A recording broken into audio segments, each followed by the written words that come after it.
చెప్పారా ring second second hand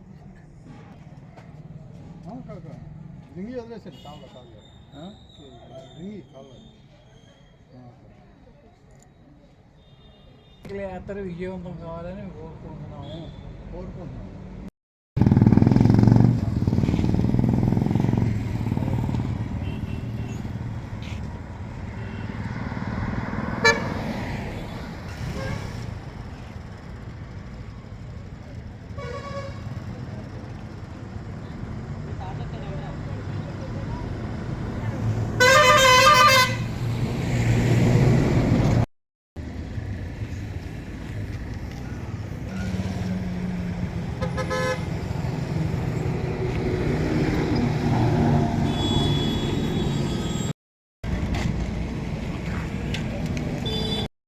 చెప్పారా ring second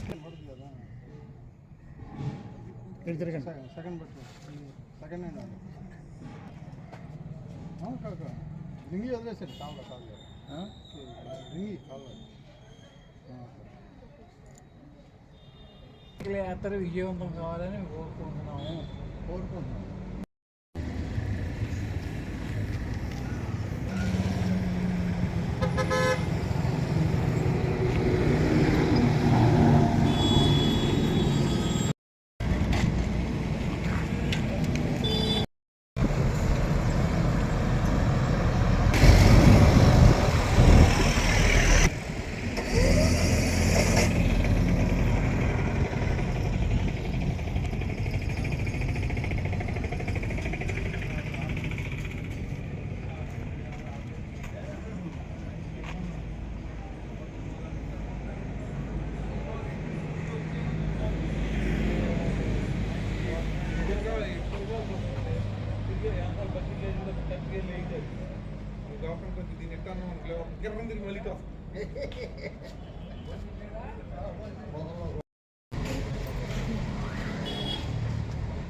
ప్రత్యేకత ఏంటి సార్ అక్కడ సిస్టమ్ చైన్ సిస్టమ్? ఏం లేదండి, దీనికి 8 గేర్లు ఉన్నాయి. గేర్లు ఇట్లా మార్చుకోవచ్చు. అది గేర్లు ఉన్నా కానీ పెడల్ మాత్రం తొక్కాల్సిందే మనం. ఓకే సార్, అంటే ఇట్లా గేర్లు ఉండటం వల్ల అంటే మనకేమన్నా శ్రమ తప్పుతుందా లేకపోతే? ఈ మనం అప్పు ఎక్కేటప్పుడు రోడ్లో అప్పు ఎక్కేటప్పుడు గేర్ కనుక మనం తక్కువలో ఉంటే పెడల్ చేయడం ఈజీ అవుతుంది. సైకిల్ ఫాస్ట్గా వెళ్ళదు కానీ అదే అంటే ఈజీ అవుతుంది, ముందుకెళ్తుంది దానికి. అదే కనుక హై గేర్లో ఉంటే కొంచెం తొక్కంగానే ముందుకు వెళ్ళిపోతుంది ఫాస్ట్. ఓకే, గేర్ల వలన తొక్కాల్సిందే కానీ బట్ రోడ్ 10 గేర్లు దాదాపుగా ఉన్నాయి. రోడ్ ఎలివేషన్ బట్టి తేలిక. పూర్తి పేరు చెప్పండి. నా పేరు చంద్రశేఖర్ వేములపల్లి. ఏ ఊరు సార్ మీది? నేను హైదరాబాద్ వాసిని. ఓకే సార్, కానీ ఇప్పుడు అమెరికాలో ఉంటున్నాను, డాలస్లో. ఓకే సార్, అంటే ఇప్పుడు సైకిల్ యాత్ర స్ఫూర్తి ఏంటి? ఎక్కడి నుంచి ఎక్కడి వరకు మీరు సైకిల్ యాత్ర చేశారు? ఇది సైకిల్ యాత్ర నేను నన్ను తెలుసుకోవడానికి చేశానండి. కొంచెం ఏంటి సార్? నేను తెలుసుకోవడానికి చేశాను. ఓకే, అట్లాగే నేను వెళ్ళే ప్రదేశాల గురించి కూడా తెలుసుకుందాం, భాషలు, మనుషులు, అక్కడ ఉన్న ప్రదేశాల గురించి తెలుసుకుందామని మొదలైంది. ఇది మన ఇండియాలో వెస్ట్ కోస్ట్ అంటే అరేబియన్ ఓషన్ దగ్గర నుంచి east coast bay of Bengal వరకు చేశాను. ఎన్ని కిలోమీటర్ల మేరకు సార్? మొత్తం కలిపి 1800 దాకా వచ్చిందండి. 1788 కిలోమీటర్లు పూర్తిగా. మీకు ఎన్ని రోజులు పట్టింది? 33 రోజులు పట్టింది. 33 రోజులు పట్టింది. కానీ అది ఏం చేస్తామంటే మహారాష్ట్రలో మహాబలేశ్వరం ఉంది ఒక ప్రదేశం. అక్కడ కృష్ణా నది ఉద్భవిస్తుంది. పంచగంగా మందిరం అని కూడా అంటారు. 5 నదులు ఉంటాయి, దాంట్లో ఒకటి కృష్ణా నది. అక్కడ కృష్ణా నది ప్రవహించే దారిలో దారి పుట్టుకుని మొత్తం 4 రాష్ట్రాలు, మహారాష్ట్ర, కర్ణాటక, తెలంగాణ, ఆంధ్రప్రదేశ్, 4 రాష్ట్రాలు నుంచి వచ్చాము. ఈ కృష్ణానది ఇక్కడ మన హంసల్ దీవిలో సముద్రంలో కలుస్తుంది. ఆఖరి మజిలీ అక్కడతో ముగించారు. అంటే మీకు ఎన్ని రాష్ట్రాలు, సుమారు ఎన్ని గ్రామాలను మీరు టచ్ చేయడం జరిగింది సార్? గ్రామాలు లెక్క పెట్టడం కష్టం అండి. రాష్ట్రాలు మాత్రం 4 రాష్ట్రాలు. 4 రాష్ట్రాలు. మ్మ్. చాలా గ్రామాలు. నేను ఎక్కువగా గ్రామాల మధ్యలో నుంచే వచ్చాను. ఎక్కువగా చిన్న చిన్న గ్రామాల మధ్యలో నుంచి వచ్చాను. పొలాల దగ్గర మధ్యలోంచి అట్లా రోడ్లు ఉన్న చోట. సార్ ఇప్పుడు ఈ ఈ ఈ 4 రాష్ట్రాలని మీరు అన్నిటినీ కూడా టచ్ చేస్తూ ముందుకెళ్ళారు, శివారు గ్రామాల్లో కూడా. అక్కడ ఉన్నటువంటి సంస్కృతి సాంప్రదాయాలు మన ఆంధ్రప్రదేశ్, తెలంగాణ అలాగే తెలుగు రాష్ట్రాలకు సంబంధించి ఉన్న సంస్కృతి సాంప్రదాయాలతో పోలిస్తే ఎట్లా ఉంది, మీరేం గమనించారు? నేను ఈ నా జర్నీలో అండి ఒకటి మాత్రం బాగా తెలిసింది ఏంటంటే, మనుషులు చాలా బాగా మాట్లాడటం, చాలా బాగా ఆదరిస్తాం. ఏ రాష్ట్రమైనా సరే, మహారాష్ట్ర కానీ, కర్ణాటక కానీ, తెలంగాణ, ఆంధ్రప్రదేశ్ చాలా బాగా చూశారు. చిన్న పిల్లలు ఆపి ప్రశ్నలు అడిగేవారు. మీరు ఎట్లాంటి ప్రశ్నలు అడుగుతున్నారో అట్లాంటి ప్రశ్నలు అడిగేవారు. వాళ్ళకి సైకిల్ అంటే కుతూహలం. సైకిల్ గురించి చాలా ప్రశ్నలు అడిగేవారు చిన్న చిన్న పిల్లలు. స్కూల్ వెళ్ళే పిల్లలు కూడా కొన్నిసార్లు నన్ను స్కూల్ క్లాస్ రూమ్ నుంచి అరిసి ఆపి క్లాస్ రూమ్ నుంచి బయటకు వచ్చి నాతో మాట్లాడేవారు పిల్లలు. అట్లాగే పెద్దవారు కూడా ఈ ఊళ్ళల్లో చెట్టు కింద వాళ్ళు కూర్చుని మాట్లాడుతూ ఉండేవారు. నన్ను ఆపేవారు. ఆపి నా గురించి అడిగి, కొంతమంది నన్ను వాళ్ళ ఇంటికి తీసుకెళ్ళి భోజనం పెట్టి అట్లా చాలా బాగా, అంటే అన్ని చోట్ల సైకిల్ యాత్రలో ఆదరణ పొందారు. బాగా. మీ ఏజ్ ఎంత సార్? నాది 59 సంవత్సరాలు. అంటే సుమారు ఇప్పుడు 6 దశాబ్దాల్లో ఉన్న మీరు, అంటే ఈరోజు సొసైటీలో కనుక చూస్తే సైకిల్ అనేది ఒక ఎగ్జిబిటివ్ ఇన్స్ట్రుమెంట్గా తయారైంది. ఎవరు యూజ్ చేసే పరిస్థితి లేదు. ఎందువల్ల మీరు సైకిల్ని ఎంపిక చేసుకొని యాత్రగా చేయాలి, 4 రాష్ట్రాల యొక్క సంస్కృతుల్ని తెలుసుకోవాలని మీకు అనిపించింది? ఇది నాకు 2 అండి. ఒకటేమో నడిచి వెళ్ళొచ్చు, ఆర్ సైకిల్ మీద వెళ్ళాలి. ఎందుకంటే మిగతా అన్ని options, motor cycle, car, bus, మనం ఆగం, చాలా వేగంగా వెళ్ళిపోతాం. ఏమన్నా తెలుసుకోవాలి అంటే నెమ్మదిగా వెళ్ళాలి, ఆగాలి. ఈ 2 నడుచుకోవటం కానీ సైకిల్ మీద వెళ్ళటం కానీ మనం తప్పదు. కొద్ది సేపట్లో ఆగటం, మనుషులతో అంటే అందరితో పలకరించడం, వాళ్ళ గురించి తెలుసుకోవటం తేలికవుతుంది. అదే సార్. ఈ 2 పద్ధతులే. దాంట్లో సైకిల్ బెటర్.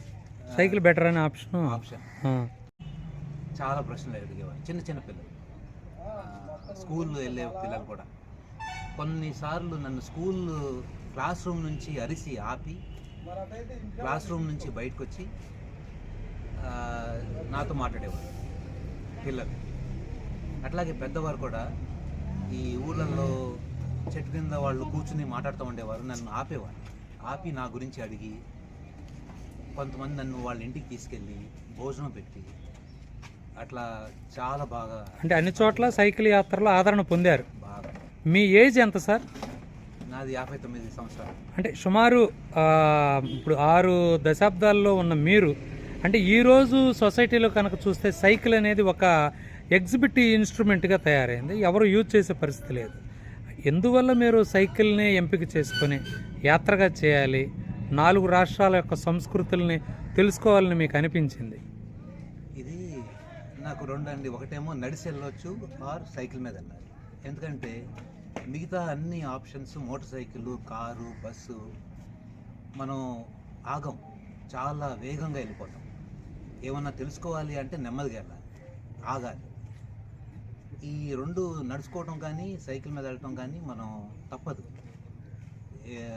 కొద్ది సేపట్లో ఆగటం, మనుషులతో అంటే అందరితో పలకరించడం, వాళ్ళ గురించి తెలుసుకోవటం తేలికవుతుంది. అదే సార్. ఈ 2 పద్ధతులే. దాంట్లో సైకిల్ బెటర్. సైకిల్ బెటర్ అనే ఆప్షన్. అయితే అంటే ఇప్పుడు ఈరోజు మనం ఏదైతే మాట్లాడుకుంటున్నామో సార్, ఒక ఎగ్జిబిట్ ఇన్స్ట్రుమెంట్గా మారింది కనుక సైకిల్ యొక్క ప్రాముఖ్యతను మీరు సమాజానికి చాటి చెప్పడంలో ఇది ఒక భాగం అనుకోవచ్చు అంటారా? నేను ఈ జర్నీ చేసే ముందు అట్లా అనుకోలేదండి. కానీ చేసేటప్పుడు నా అనుభవాలని చూసి, చిన్నపిల్లల ప్రశ్నలను అర్థం చేసుకుని విని, నాకు మాత్రం ఇప్పుడు అట్లా అనిపిస్తాను. సైకిల్ యొక్క ప్రాముఖ్యత తెలియజేయాలి. దీంతో వచ్చే అడ్వాంటేజెస్ ఉన్నాయి. మన టెక్నాలజీ ఎంత బాగా పెరిగిపోతుందో అదే సార్, సైకిల్ కూడా టెక్నాలజీ పెరుగుతుంది, కానీ సైకిల్ వలన ఉపయోగాలు కూడా ఉన్నాయి. హెల్త్ కానీ, ఫిట్నెస్ కానీ, నేను చెప్పినట్టు వేగంగా జీవితం వెళ్ళిపోకుండా కొంచెం ఆగి తెలుసుకోవటం, అట్లాంటివన్నీ సైకిల్ వల్ల ఈజీ అవుతుంది. ఇప్పుడు మీ ఈ యాత్రకు సంబంధించి కుటుంబ సభ్యుల యొక్క సపోర్ట్ ఎలా ఉంది, వాళ్ళ యొక్క అభిప్రాయం ఏమనిపిస్తుంది? సపోర్ట్ లేకపోతే నేను చేసేవాడిని కాదండి. కుటుంబ సభ్యులు, నా స్నేహితులు చాలా సపోర్ట్ ఇచ్చారు. లేకపోతే చాలా కష్టమయ్యేది. ఇది రోజు వాళ్ళకి నేను అప్డేట్ చేసేవాడిని, ఎక్కడ ఉన్నాను, ఏం జరిగింది, వాళ్ళ ఏమన్నా సందేహాలు ఉంటే అవన్నీ క్లియర్ చేసేవాడిని. సలహాలు సూచనలు ఉంటే తీసుకోవడం అట్లాంటివన్నీ నడిచేవి. సో అది బాగా సపోర్ట్ మాత్రం బాగా ఉంది. మేడం, మీరు ఒకసారి ముందుకు వచ్చి మీ పేరు చెప్పి ఇప్పుడు ఈ యాత్రకు సంబంధించి సార్ ఇలా చేశారు కదా, మీ అభిప్రాయం ఏంటి? ఈ యాత్రకు సంబంధించి మీరు ఏమనుకుంటున్నారు? నా పేరు అనిత అండి. ఈయన మా వారు